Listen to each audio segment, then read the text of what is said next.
For decades and decades, conservatives have been disappointed by the Supreme Court's turn from being a fairly apolitical institution that calls balls and strikes and leaves most of the big policy decisions to elected officials to an activist body pressing liberal social goals on the rest of us. Now, reading Miranda rights into the Constitution, that was one thing. But in 1973, everything changed with Roe v. Wade. Justice Harry Blackmun and 6 others used the Due Process Clause of the 14th Amendment to strike down a state law prohibiting abortion, which then took the issue away from all 50 states. And nothing has been the same since. More than any other, that case set the precedent for the court to act as kind of a super legislature to impose a new social order on the American people. But when unelected life-tenured judges ended up taking power away from the people and exercising it themselves, that created a huge fissure in America. Our framers never envisioned that a handful of unaccountable jurists would have such outsized influence. But that's exactly what happened.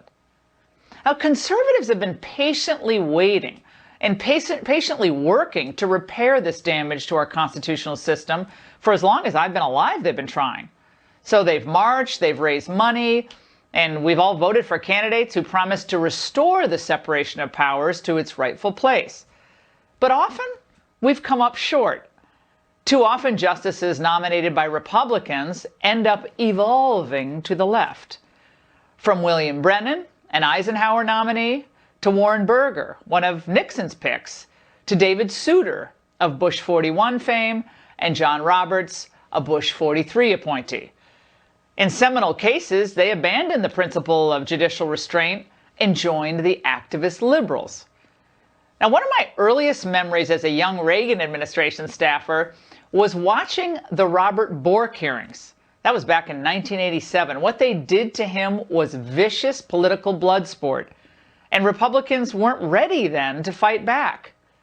Well, a few years later, he warned about judges becoming social justice warriors. There are 2 kinds of justice. One, the kind that the judges should be concerned with, is justice under law, which means applying the law fully and fairly. There's a higher justice, which is justice according to morality, and that is really not for judges. That is for our legislators and for ourselves to enact our principles of morality into law, which the judges should then respect and apply. Well, Democrats savaged him because they didn't like the fact that he was a strict constructionist, while they were motivated solely by their desire to protect their holy grail of abortion. They rejected his nomination, and Anthony Kennedy went to the court instead. Justice Kennedy was a very nice man, but he then spent decades disappointing the voters who put Reagan in office. But conservatives soldiered on within the constitutional framework. And we were told that we had to get control of our own party and then win at the ballot box to effect change at the court. Well, that's what we did. And we did it with Trump's victory in 2016. And now that we have the chance to put a 5th judicial conservative on the court, I no longer count Roberts as one, Democrats are threatening to blow up the entire system, hence the title of the Angle, Riot at the Court. They claim that if they win the Senate, they'll pack the court by adding new justices, expanding it.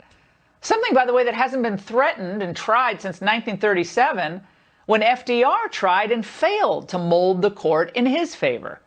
Let this moment radicalize you.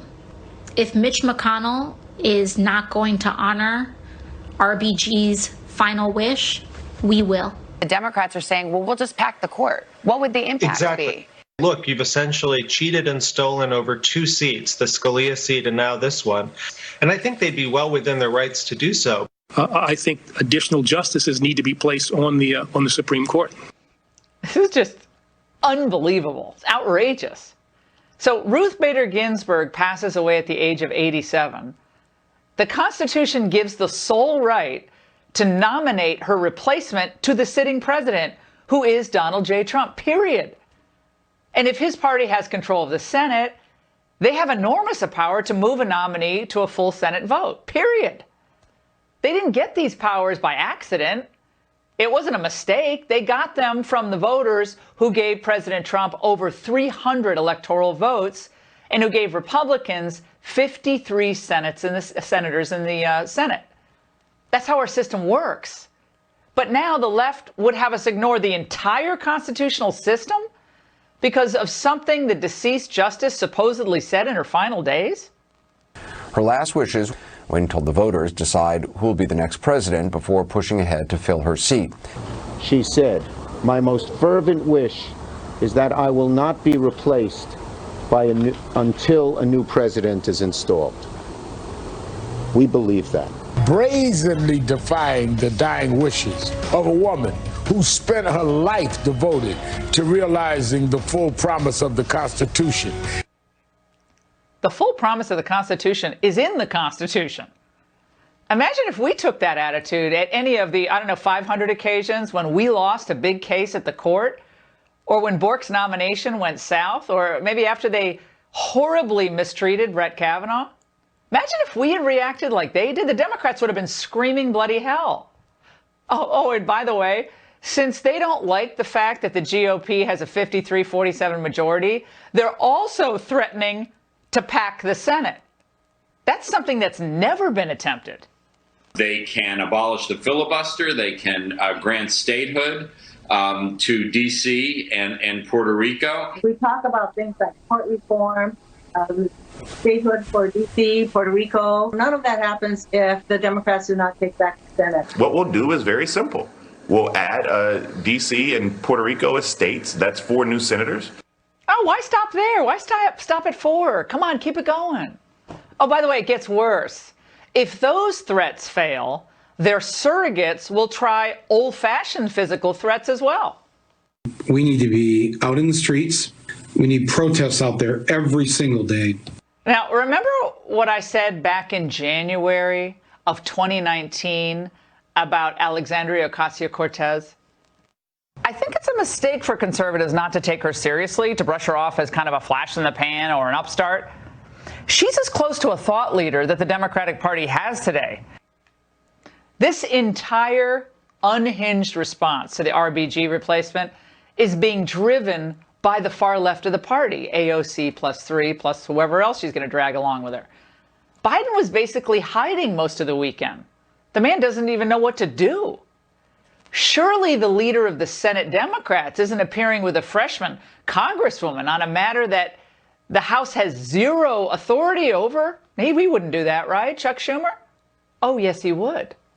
Would you be in support of potentially renewing talks of an impeachment hearing, either against the Attorney General or the President? We must consider, again, all of the tools available to our disposal, and that all of these options should be entertained and on the table. Schumer's embarrassing himself, but so is everyone else in the party. They're so obsessed with beating Trump and his voters that they're willing to destroy our entire system of checks and balances to do so, allowing the radical left to call all the shots. And we predicted it here on The Angle. Poor Biden, he can't get control of these people. He's just an empty vessel to be filled with radical policies by radical politicians who hate our history, hate most of our traditions, and hate most of our people. He's too weak to control the young Bolsheviks. He doesn't have the sharpness to redirect their efforts. And now his entire party is going off the rails. The real choice in this election has nothing to do with Biden. It's a choice between President Trump and the hard left. And this confirmation battle will show us just how crazy the other side is. Republicans are doing what they've promised to do for decades, to put originalists and textualists on the court. We've never proposed packing the court or trying to add new states. Those threats are only coming from one side. The Democrat Party is no longer the party of Clinton or even of Obama, for that matter. It's the abortion party. It's AOC's party. And for that, they're willing to destroy everything we Americans built together over 244 years. One issue. Let that sink in for a moment.